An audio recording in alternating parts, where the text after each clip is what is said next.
Welcome once again to First Platoon Studios. I am your host, Josh N. Muniz, executive producer, also known as Skip Dog the Soldier. Today we're going to talk about Richard Windfeathers, which happens to be my father.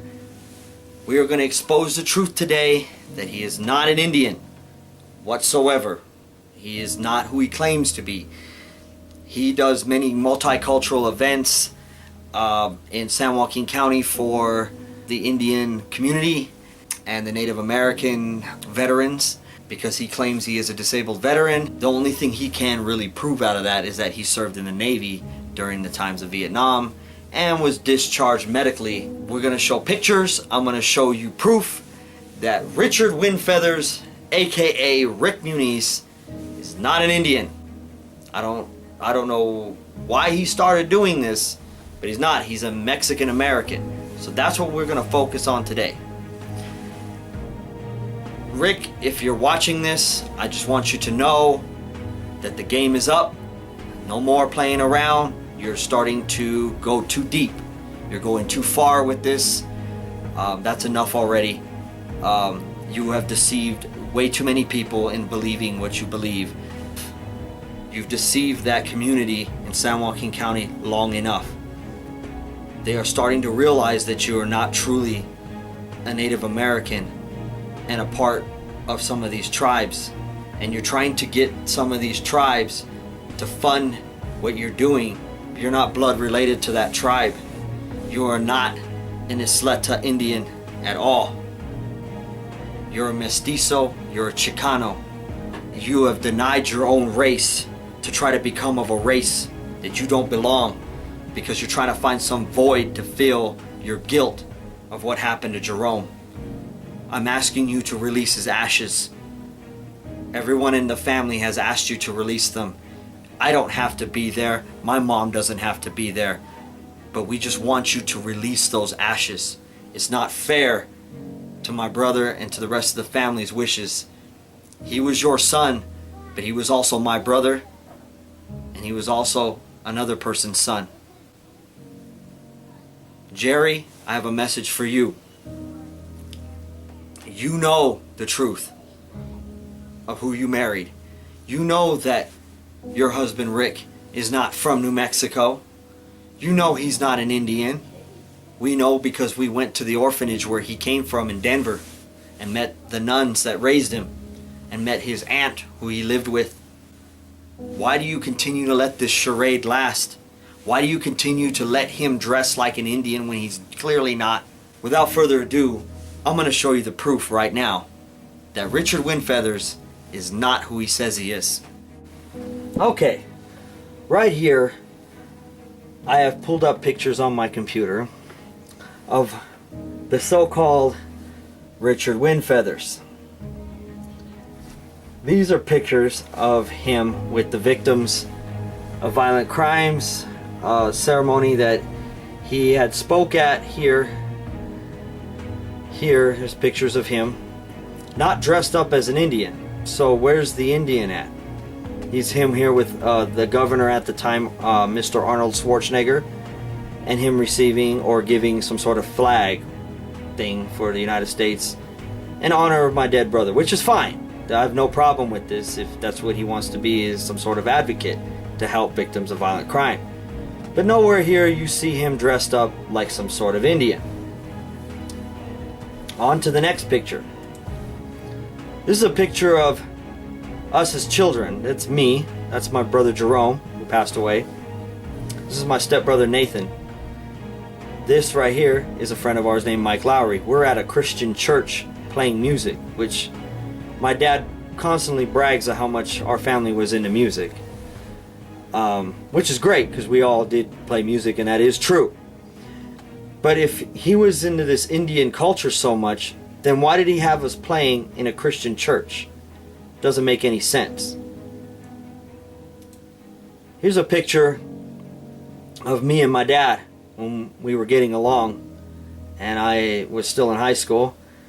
And this goes to show that we were into hot rods and lowriders. There's my lowrider bike that my dad helped me build. There's a trophy that we won together at a car show. I don't see any Indian anything here. He's just wearing jeans and a t-shirt, like the hot rod guys. Took his truck to a nice car show and we win. It was a great day, and it was a great day to spend some time with my dad. But nowhere here is anything of him being an Indian. This is a picture of my brother Jerome. My brother Jerome had a lot of issues. He wasn't what my dad claims him to be, some sort of saint almost. But this is my brother. He wasn't an Indian either. This is a picture at my dad's house before he moved, and he's hanging out with his grandson, which is my son Hunter, and I love him very much. Right here, if you look closely, I'll zoom in. There's a picture of, up on the wall, of Jesus Christ, and there's like a rosary and some crosses and stuff, and it's a picture of Jesus holding somebody. Let me zoom in more. In this picture right there, that's Jesus right there where the arrow's pointing at. He's holding a person, and after Jerome died, he took it really hard, and he was really into some spirituality with the Christian culture. But nowhere here shows any type of Indian anything. So where's the Indian at back then? There's nothing. See, no feathers. No. Where's the costume?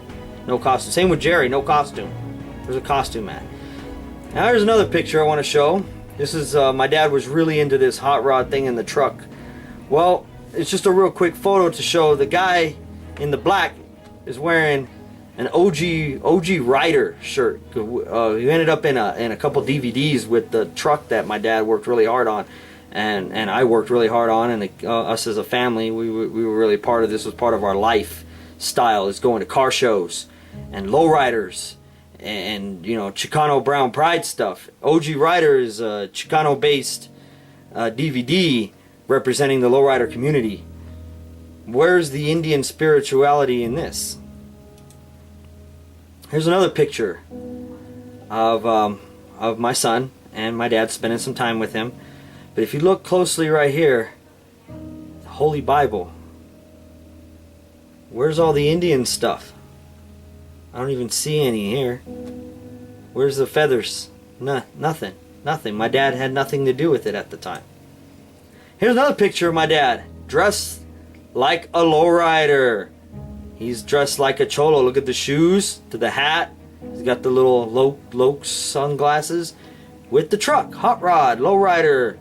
There's no Indian anything here. I mean, the pictures ain't gonna lie, people. This man's not an Indian. This guy's a cholo. He's a Chicano.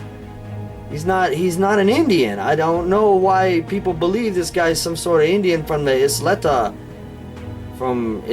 people. He's not. There's no Isleta here. This is an Indian. He's got a mustache.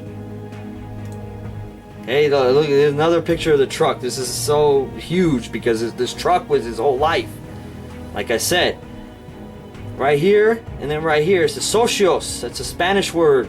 Socios, car club, Chicanos. He was a lowrider. This is all lowrider. Look at the Mexican. He's got one of them Mexican blankets hanging out of it. Look, all Mexican stuff. Where's the Indian? Where's the Indian culture here? This guy's so into the Indian culture. Where's the Indian feathers around the truck or something? Nothing about any Indian anything in this picture. This is my dad's truck that he just recently sold a few years ago. Another picture. Look at the way my brothers are dressed even. Look, he's got the long tail on the belt, the baggy pants, the cholo glasses. This is my other brother Jerome. They're modeling with this model for this magazine photo shoot. Cholos. These ain't Indians. I don't understand why everyone is believing my dad's an Indian, but his own children, not even Indians. So this is him now. From a cholo, from this to this is like two different people. He's starting to shave the mustache off real low. He doesn't even have his sideburns anymore. He used to grow these long sideburns. And he had the mustache. You can see the mustache here. Clearly see it here. He don't even look like an Indian here. He's just a regular guy. So there you go. I'd like to bring up something else he's been recently doing on YouTube. He's been putting up video. He has a video up of himself performing an Indian ritual. Now, I don't know much about a lot of Indian culture, but I'm learning as much as I can. But clearly this is some sort of ritual and it's sacred. I don't know, would you get in trouble for doing a ritual like this, burning whatever it is type of herb he's burning with these feathers, and doing this if you weren't really an Indian? I don't know. He's over here doing this. A Mexican American, he's not Indian, claiming to say he's from these Isleta people. Clearly he's not. I showed you that. But look.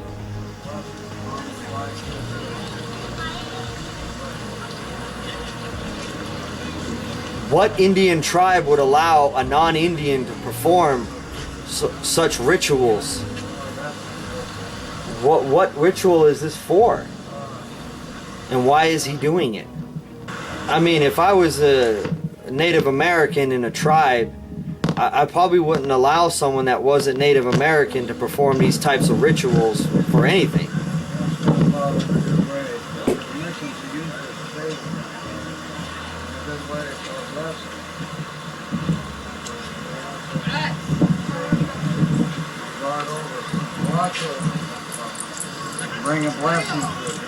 So there you have it. I've shown proof that Richard Windfeathers is not an Indian. I am on a quest to help open the eyes of those who have trusted this man for spiritual guidance, ceremonies, and other things in that nature regarding the Native American community in San Joaquin County, California. This man is a fraud, people. He's a fake. He's not who he says he is. He's not an Indian at all. He is a Mexican American. He has dishonored his family, his father and his brothers out here that live in Colorado. He tells people that he's some Isleta tribe reservation. But I bet if you ask him to prove it, he couldn't. He couldn't provide you one document that he was there, one photo that he was living on this reservation. He cannot show you anything to prove that he's a disabled Vietnam veteran. He's not. Sure, he served in the Navy during the times of Vietnam, but he didn't see no action. He was in the Philippines. Check his DD-214 papers. I bet he wouldn't show them to you. But until the next video, stay tuned. Please subscribe to find out more of the truth as I uncover the secrets and the lies that have been hidden from you of Richard Windfeathers.